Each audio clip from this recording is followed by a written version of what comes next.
आपने भी नोटिस किया होगा कि अक्सर लोग तरबूज खाने के बाद बाथरूम की तरफ भागना शुरू कर देते हैं। क्या तरबूज खाने से वाकई में लूज मोशन लगते हैं या फिर इसके पीछे कोई और वजह है?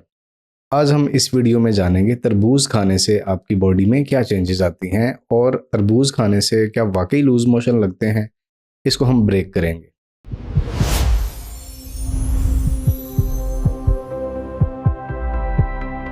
अस्सलाम वालेकुम, आप देख रहे हैं smart health with doctor Adnan, जहां हम आपको फ्राहम करते हैं पेचीदा इन्फॉर्मेशन बहुत आसान अल्फाज में जिसको समझने में बहुत ही आसानी हो। आज हम बात करने वाले हैं एक मिथ के ऊपर कि तरबूज खाने से पेट में खराबी हो जाती है, लूज मोशन लग जाते हैं और उल्टियां स्टार्ट हो जाती हैं। क्या वाकई में ये सच है? गर्मी का सीज़न आते ही हर घर में एक चीज़ ज़रूर नज़र आती है, तरबूज। ठंडा, मीठा और पानी से भरपूर फल। लेकिन कई लोग कंप्लेन करते हैं कि डॉक्टर साहब तरबूज खाया था, उसके बाद पेट ख़राब हो गया। तो सवाल ये है, क्या तरबूज डायरिया यानी कि लूज़ मोशन करता है? इसका जवाब कभी कभी हाँ, लेकिन हमेशा से नहीं। तरबूज यूजली खुद डेंजरस नहीं होता, लेकिन जिस तरह से उसको रखा जाता है या फिर जिस तरह से उसको काटा जाता है वो आपके पेट के लिए ख़तरनाक हो सकता है। सबसे पहली वजह कंटेमिनेटेड या फिर गंदा तरबूज। रोड साइड पर, रोड के किनारे पर एक रेड़ी लगाकर खड़ा हुआ बंदा तरबूज बेच रहा होता है, उसके ऊपर गंदी मक्खियां बैठ रही होती हैं। हवा में जो जरासीम होते हैं वो तरबूज के ऊपर बैठ जाते हैं, या फिर गंदी छुरी की वजह से तरबूज कंटेमिनेट हो सकता है। जो छुरी उसके पास पड़ी होती है गंदी होती है, जाहिर सी बात है तरबूज मीठा होता है और छुरी के साथ मीठा लगता है, और वो उसको बिना धोए ही आपको कट लगाकर चेक करवाते हैं कि ये तरबूज लाल है या नहीं।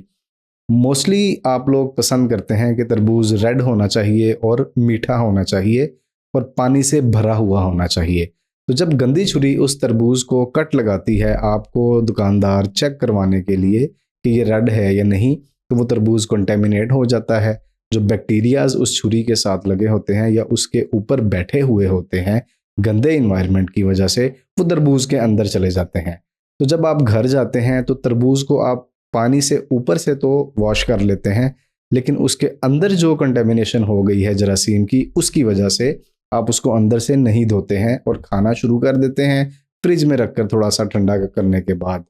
तो वो कंटेमिनेशन की वजह से आपके पेट में जरासीम जाता है, उसको डिस्टर्ब करता है, और इसके साथ क्या हो सकता है, पेट में दर्द हो सकता है, उल्टियां आ सकती हैं, दिल खराब हो सकता है और पानी वाले पतले मोशन शुरू हो जाते हैं। और दूसरी वजह तरबूज खाने की वजह से पेट क्यों ख़राब होता है, उसमें एक वजह यह है कि आप एक ही सिटिंग में बैठे हुए थे फ्रेंड्स के साथ या फैमिली सर्कल में, तो आपने बहुत ज़्यादा तरबूज खा लिया, और स्पेशली ठंडी ड्रिंक्स के साथ, जिसकी वजह से आपकी इंटेस्टाइन ओवर रिएक्ट कर जाती है और आपको लूज़ मोशन, दिल ख़राब, उल्टी या पेट दर्द वगैरह सामने आ सकता है। और तीसरी वजह होती है सेंसिटिव स्टमक। आपका मैदा बहुत नाजुक है या फिर आप आईबीएस बीमारी जैसी से लड़ रहे हैं, तो तरबूज में बहुत ज़्यादा शुगर होने के साथ साथ इसमें वाटरी कंटेंट बहुत ज़्यादा होता है। आपका स्टमक सेंसिटिव होने के नाते इसको एक्सेप्ट नहीं करता और लूज मोशन स्टार्ट हो जाते हैं। इसके खाने के बाद आईबीएस की बीमारी में अगर आप मुब्तला हैं तो पेट में ब्लोटिंग हो सकती है, पेट सूज सकता है, दिल ख़राब हो सकता है। समटाइम्स एसिडिटी भी देखी जाती है कि मैदे में जलन स्टार्ट हो जाती है। और अगर लूज मोशन के साथ आपको ब्लड आना स्टार्ट हो चुका है, पर रेक्टल ब्लीड स्टार्ट हो चुका है, 2-3 दिन हो चुके हैं और आप ठीक नहीं हो रहे, तेज़ बुखार है, पेट में शदीद दर्द है, कमज़ोरी पड़ गई है और ब्लड प्रेशर आपका बहुत ज़्यादा लो हो चुका है, 70 पे आ गया है ऊपर वाला या 40 पे नीचे वाला, तो आपने इसको तरबूज का असर नहीं समझना, फ़ौरन से इमरजेंसी में जाके चेकअप करवाना है।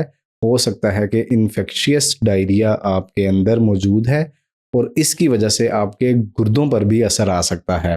तो इस सिचुएशन में आपने देर नहीं करनी होती, इसको ब्लेम नहीं करना होता कि ये तरबूज की वजह से है। आपने डॉक्टर के पास जाना होता है, घर पे बिल्कुल नहीं बैठना। इसका ट्रीटमेंट घर पे नहीं, डॉक्टर के पास होता है। तो आपने फ़ौरन से भागना है इमरजेंसी की तरफ। और इन चीज़ों से बचाव के तरीके आप किस तरह से अपना सकते हैं? हमेशा साफ़ और फ्रेश तरबूज यूज़ करें। कटा हुआ तरबूज देर तक बाहर ना रखें, फ्रिज में कवर करके रखें, ओवर ईटिंग से बचें और स्पेशली रोड साइड्स पर जो कटे हुए तरबूज होते हैं वो बिल्कुल भी ना बाय करें। और अगर तरबूज चेक करना है तो पहले शॉपकीपर को बोलें या फिर उस रेडी वाले को बोलें कि अपनी छुरी को पानी से अच्छे से साफ करके तरबूज को काटना है। याद रखें दोस्तों, तरबूज एक सेहतमंद फल है, लेकिन इसकी मॉडरेशन और क्वांटिटी बहुत मैटर करती है कि आप किस क्वांटिटी में इसको कंज्यूम कर रहे हैं। आप देख रहे हैं smart health with doctor Adnan, सेहतमंद जिंदगी की स्मार्ट चॉइस।